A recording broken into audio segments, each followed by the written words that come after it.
美空中威慑中坚力量 B1B、B2出动，释放极危险信号，中国如何有效破解？专家给出3招，敬请关注。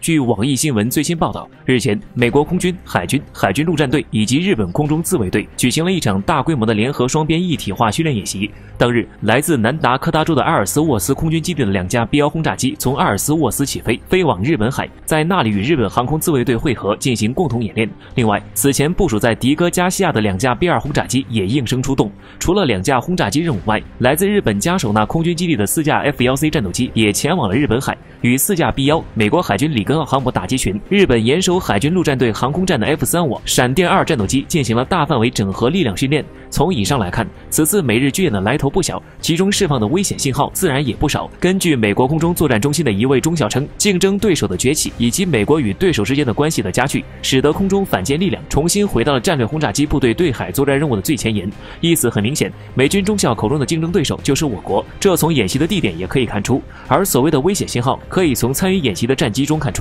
提起美军空中威慑的中坚力量 ，B1B 和 B2绝对榜上有名。B1B 是目前美国空军3种战略轰炸机中唯一一款具备超音速飞行能力的机型。该型机是 BLA 的发展型号，在去掉不必要的2马赫高速突防能力的同时，依然保持了基本的超音速飞行性能，因此突防能力非常优异。美军更是扬言 ，BLB 拥有在任何时候、任何地点威胁任何目标的能力，因此不排除美军此举有一定的炫耀其超强打击能力的成分在。另外，作为美军空中威慑中坚力量的另一组成部分 ，B2也具有全球顶尖的打击能力，其拥有 0.95马赫的最高速度、11100千米的续航里程，加上特有的隐身性能以及打击性能，全球顶尖完全不为过。分析人士指出，一旦中美发生冲突，这些被部署到我国周边的轰炸机将对我国安全构成巨大威胁。按照美军现在军事行动危险性的加剧，未来发生冲突的可能性也必然是只增不降。那么我国应该如何有效破解这种巨大威胁呢？对此，军事专家想出3招：第一，让地面整体的防空系统活起来，让敌人摸不准；第二，地面和空中的抗击火力相结合，让敌人无机可乘；第三，利用好远程的空中侦察监视，包括太空系统，